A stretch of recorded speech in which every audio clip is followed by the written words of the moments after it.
abonnez-vous à la chaîne Bisso Aurélie Vango TV. Vous avez la émission, on a l'évité. Maman présente moi yo.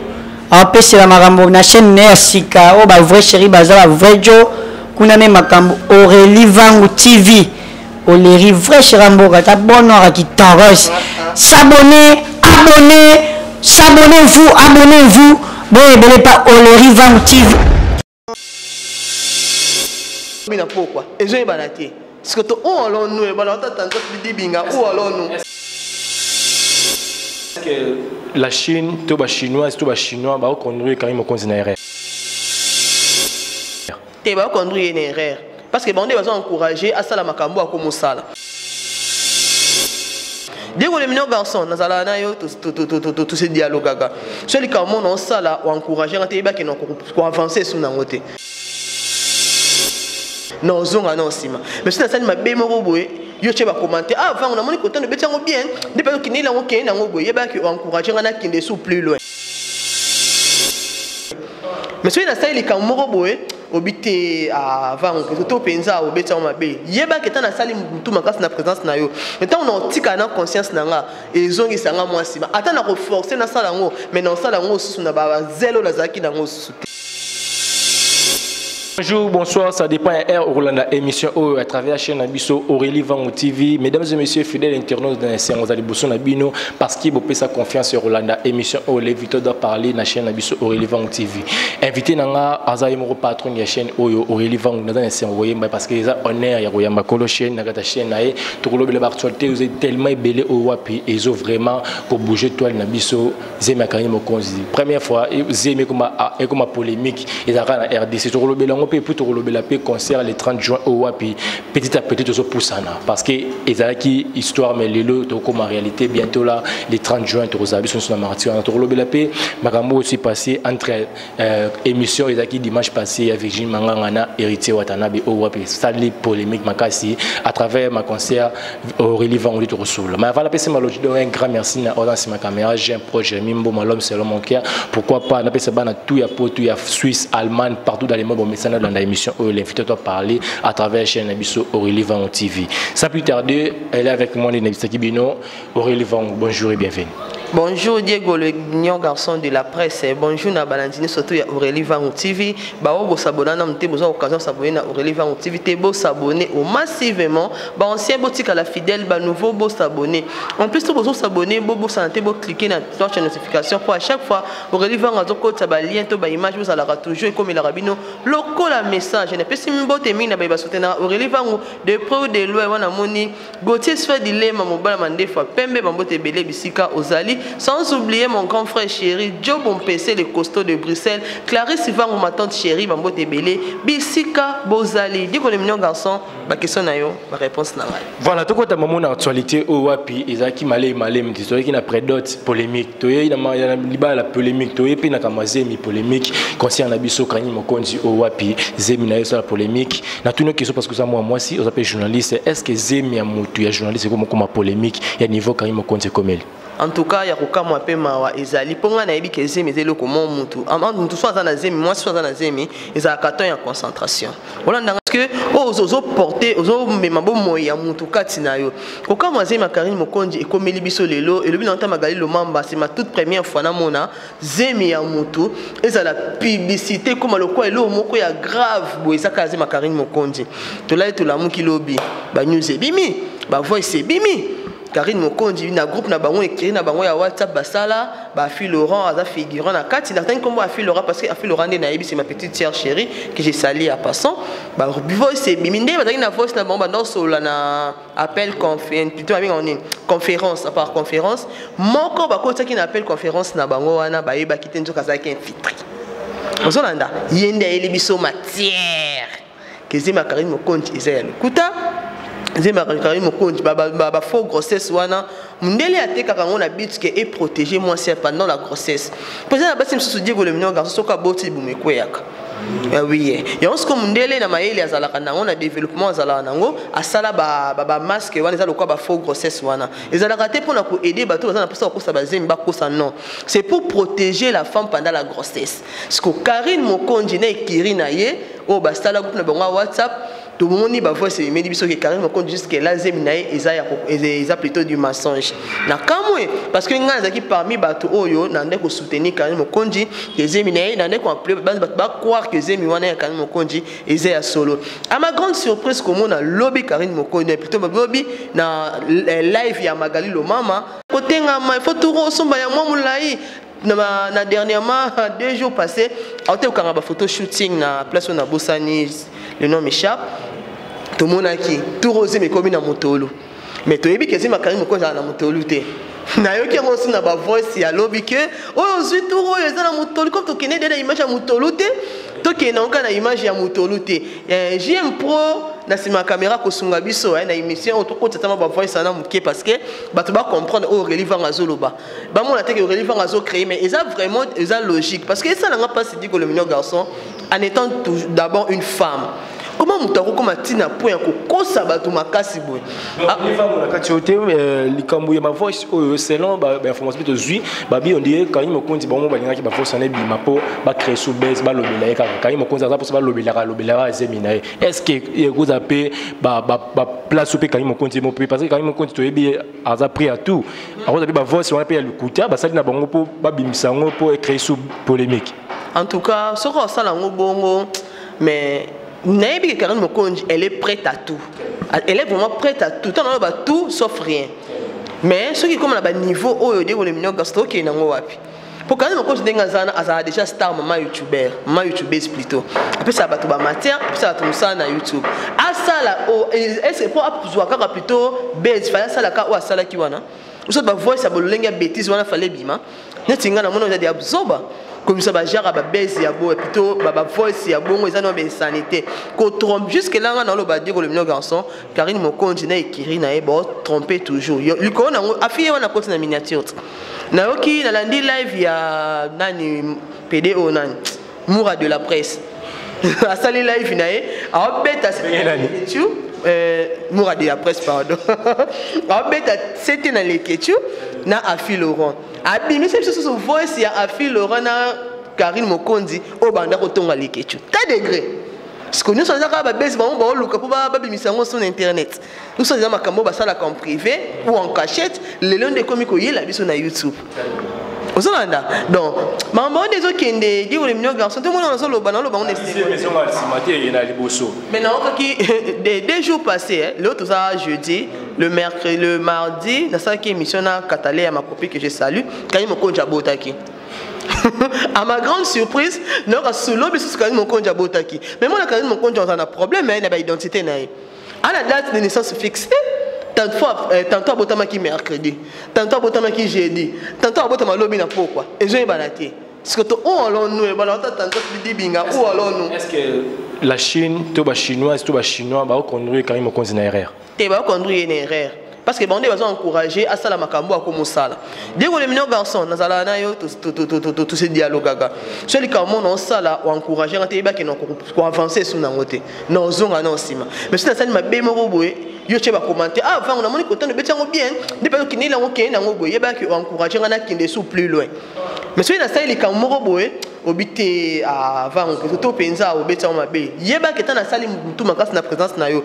maintenant on tika na conscience na nga ezongi sanga moi sima ata na reforcer na sala ngo mais na sala ngo sous na ba zelo la zaki na ngo souté donc ba la Chine nan ba Chine to kaboli bisanga bo tenir nga regarder mais bezo contribuer puis l'avancement bezo ba ya Karim Mokonzi surtout entourage na yewana entourage. Mais tout le bon séjour ici aux alliés Marc Tabou tu es zappé chroniqueur zappé moto pas ça zappé comme na chronique musicale avec qui Baby Shower et pas qui na fait ça quand même Mokonzi mais aye a ça une interview na ba chaîne na biso autant ba komboté alobi a confirmé abi hier aza mobali jamais ko ya na TV a confirmé Zemi o ezate abi quand même Mokonzi na Zemi bel et bien. OK mais en singa on connaît Marc Tabou tu sais pourquoi parce que Marc Tabou a mobala moi cité. Si réellement, si seulement si makamuna oka kina ba voice wana ezaya solo. Tia mutu non que makta ba oyebate. Parce que faux grossesse wana so mutalati yango donc pour muta détecter yango taka likona abalo ba kia pa kula ngo ba faux détecter. Et ça couleur en nzoto nae. Parce que makta en étant un homme oyeba ndeni. Amona ka na plastique.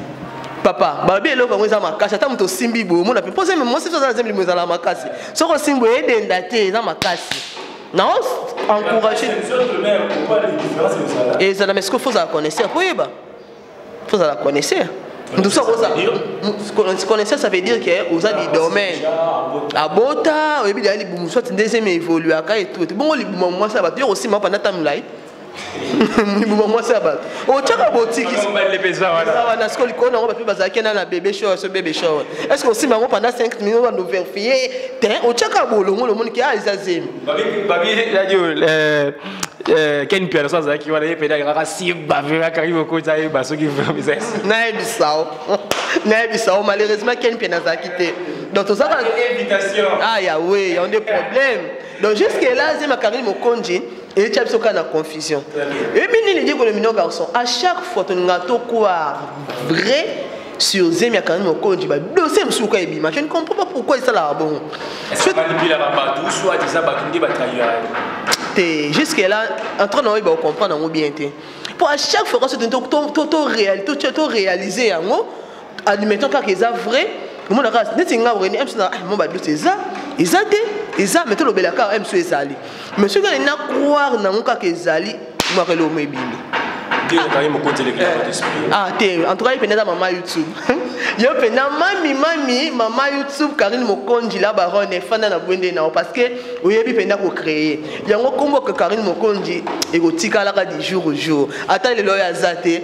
Ce qui peut arrêter wana ko bota mara ya solo. Ce kazali et ben on vivre par rapport quand makambo ba très belé ta comme de ça ba rando na ba werason Aurélie supposons qu'elle s'est mise à soloté et là on conseiller Karim Mokonji admettons que c'est mise à soloté en tout cas ils annoncent ni pour na yemoko na la Chine mobimba on a dit que les mineurs garçons na biso ba open e bande to encourager qui est to bois qui la qui ba fleur soni là ta biso nyonso pour ba image na YouTube bomba maka on a dit que les mineurs garçons tant ba nozon ça ba chiffre ah Aurélie va on pas loba qui boison c'est même médico na ngoze mezaki ya lokuta soni on est biso nyonso mais conseil gratuit na opé ça mais grande sœur na ngai conseil na nga Karim Mokonji yeba nini osala wa mukolo oza mwasi ya libala soko ça makambo ça la plus ba précision mais impliquons na ngoye ba pe ko bom mi bomba ozolanda za na discrétion et non distraction côté wana ba shooting wana penezo monana mwasi ya libala et lorsque tasco d'état degré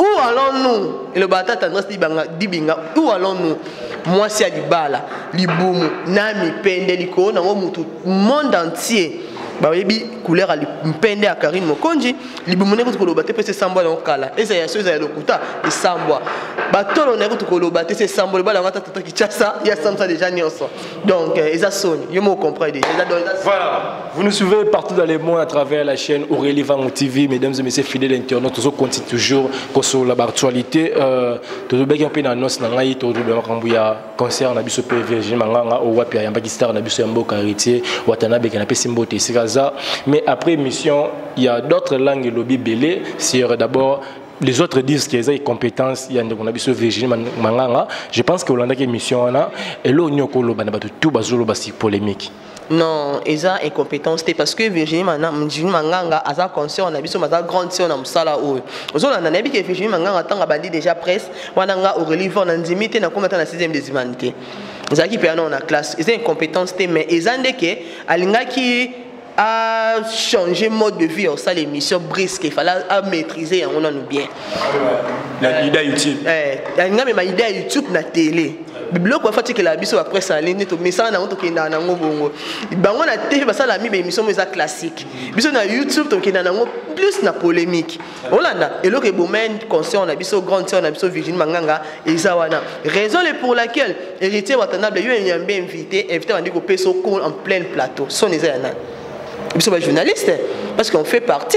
Mais il y a des journalistes en ligne puis il y a des héritiers on a pas même qui place où Virginie a pris pourquoi il y a Virginie comme une polémique parce que ça a une maîtrise dans côté et comme mieux savoir au ça na vie faut ça na maîtrise dans on a regardé que le mineur garçon tous les plans et ça ce que yo ça la rami ba émission dans sa culture classique ina ndenge ke na ngo bon on ke na ngona neso to ke na ngo likolo il faut ça non la ba maîtrise il faut ça na ba élément moko solide ndenge ça na beti diego question on ke na ngala boy tant on ke na ngala boy ngala ko récupérer na boy Olandi et le reboma qui Virginie Manganga Yangwana. Talaka émission dimanche passé. Yo. Héritier a corrigé, et on va te commentaire, a passé les sons en pleine émission, et puis il y a Tikali silencieux. Donc, quoi il y a déjà? Donc, a senti que t'as l'inga mais invité à zongi si les sous car on a suivi. Et comme est-ce qu'on a mis ça dans le plateau, on a plateau avec Virginie Manganga, tu as hérité Watanabe. Vous voyez, dans ce rôle-là, les Cambou, on va journaliste, tout ça, on a mis l'habitude de préparer l'émission, on a mis tout ça là. Tant qu'on prépare l'émission, on a ça là, on a vu que nous avons dit que les mignons garçons, on a vu que les mignons garçons, ah non, on mbanga. Pour hériter Watanabe, on mbanga liko, non, on tembe.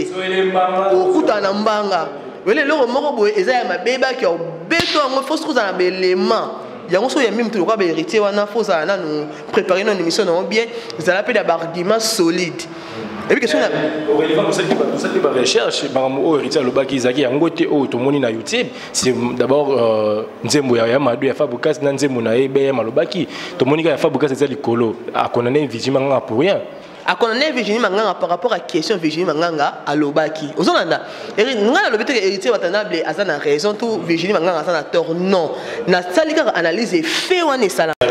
Nga so na lobalikambo on attend pexato ko katano permission. Peut-être yo. Est-ce que qu'est-ce qui dit que neka héritier Watanabe a nekolo ba il fallait ka tika ya loba ya zala humilier. Peut-être yé.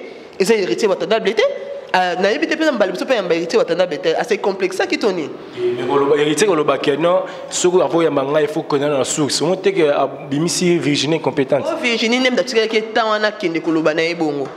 Ozolanda parce que plateau eza yo eza lwanda kunanga mpa jamais ko ya nda kunanga abanda ko menoncer nga nda kunanga c'est impossible. Ozolanda na éviter jusque là nga monte on offre la émission ngo non mais la Virginie Manganga a se sentir qui complexé et pas hérité et puis balboso yamba une émission ta yamba déjà banda kala demda kala et là on est ça qui bongo donc pour nga ezaki te que hérité azaki na amambalo ba ezaki vrai to ezaki fauté mais Virginie Manganga nazanga ki ba nini ba élément solide il y a que défoncer question na une réponse na besoin ya zo benga cours après cours en pleine émission. Et là que Boma qui Virginie Manganga les arguments solides à qui n'a noté. Il y a un moyen de se faire humilier. Héritier Watanabe à humilier qui était. Il y a un moyen Virginie Manganga à se faire humilier parce que tant que ceux qui héritier Watanabe n'enga loba ne bongo. Il y a azaki na argument qui solide. N'ga quoi ça maman héritier wana. Mais déjà après mission va bien héritier Watanabe prétentieux. Est-ce que c'est vrai?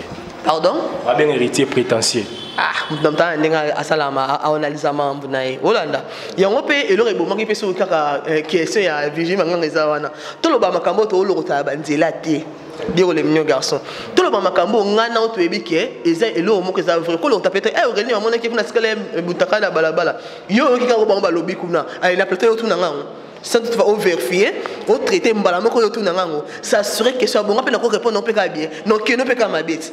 Parce que les journalistes, quand on a question terre à terre, faut on a question vérifier, au traiter, après au publier, au poser la question.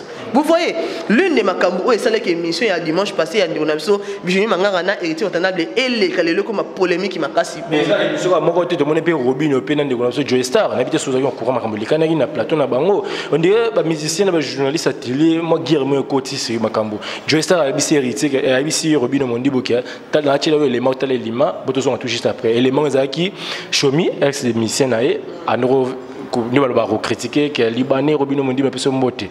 Maman Robin a cité qui na plateau. Est-ce qu'il fallait silica?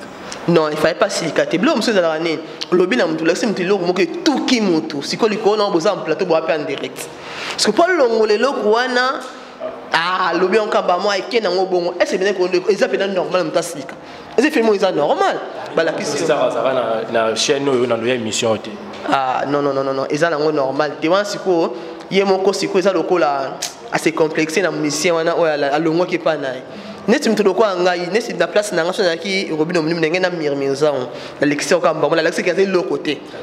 Olandi la lection qui est ozoloba pona nga parce que qui nazaki leader na yo non un leader na ye ata longo tika la kaka leader ne poli ko nga benga ka patron.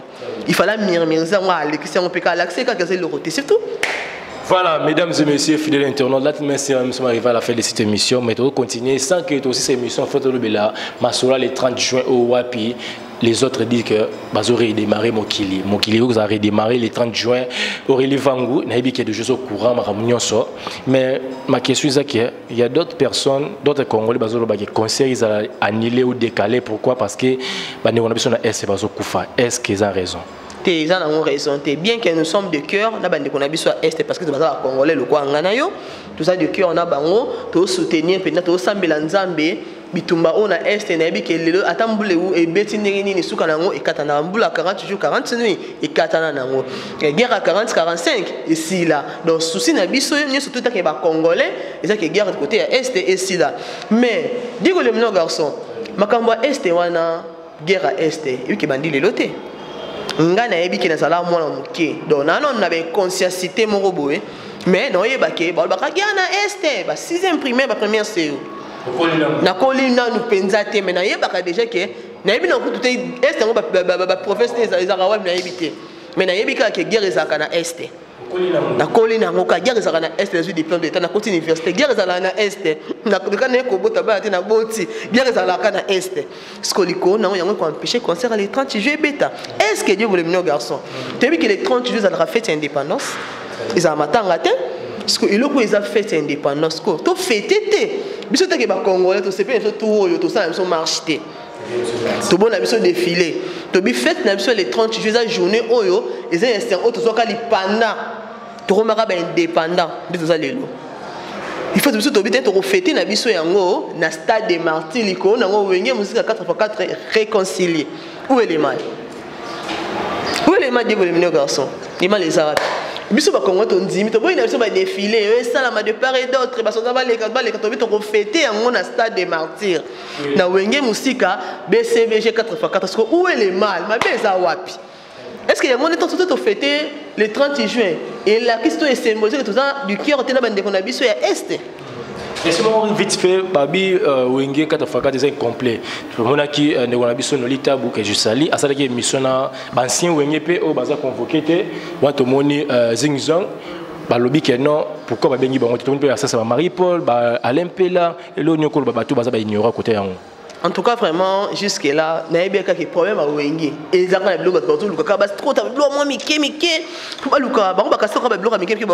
ont déstabilisé moto ya Wenge les 30 juin. Complexe, photo lobby là. Diego le mignon garçon, n'a pas eu le mot. Oui, bini. Oui, raka na JB 2 personnes. Bah ça là, bah dégâts, bah famille, kabwana, car le cola oui rana JB. Non, l'oba. Non, l'oba. Tikanga non, l'oba. Mon qui pardon, s'il te plaît. Oui, rana JB. Oui, raka ya pamba. Oui, stade one est le côté. JB mpiana. Stade one est le côté. L'icône ngo te. Oui, rana JB à l'époque ou pas. Ta bato ba yeba génération et beau tami banani. Ba tikala jamais cause en succès. Oui, rana JB basano. Là, je t'assure. Donc, si à nos 15 jours, on a succès au Wira Najibi Bazanango, tout Bazala. Vous avez vu, Batis Kabiso, tout fan de Kimia, parce qu'il me murmure à Bouzo, il me semble Bablo, moi, c'est pour me caper que l'on l'a vu sur ma cancer, c'est un événement, on est autres là, tout ça, le quoi, tout s'est retiré, bon, en tout cas, Bolim Bisabiso, tous les 30 juin, et Koinda, Nasta des Martyrs. Voilà, nous sommes de cœur, na bande Gonabiso, Owapi, Bazala Tiwe, Bazala Maimene, na Estekuna, Nilbana, on référent Rémi Betuke. Photo téléma pour la ST. Voilà, nous sommes arrivés à la fin de cette émission. Aurélie Vangu, n'a pas bataillon, n'a un message relancé et puis 3 personnes, 4 personnes bataillon. Ok, merci beaucoup. Nous avons lancé un message dans la Chine Mobimba.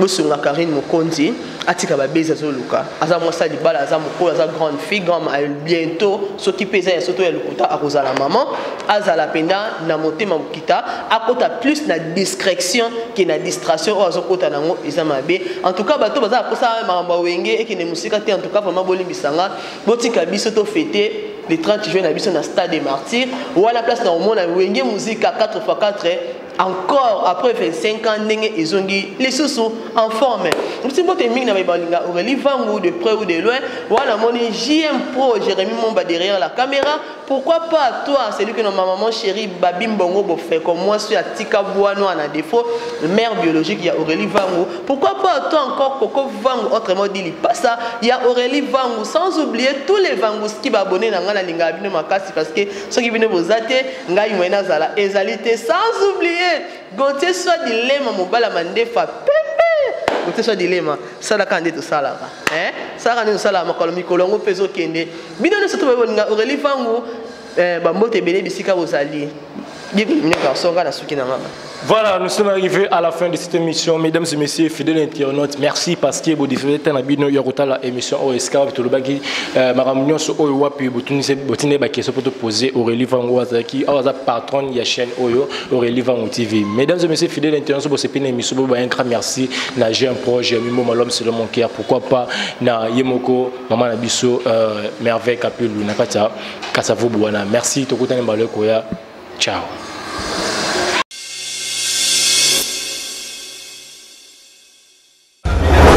Abonnez-vous à la chaîne Bisso Aurélie Vangu TV. Vous avez la émission, on a l'évité. Maman présente Mogoyo. Après c'est la marambo na chaîne Nersika. Oh bah vrai chéri baza vrai Joe. Kuna me makambo Aurélie Vangu TV. Oléri vrai chéri mboka. Ta bonne heure qui t'arrose. S'abonner. Abonnez-vous. Bon, et pas Aurélie Vangu TV.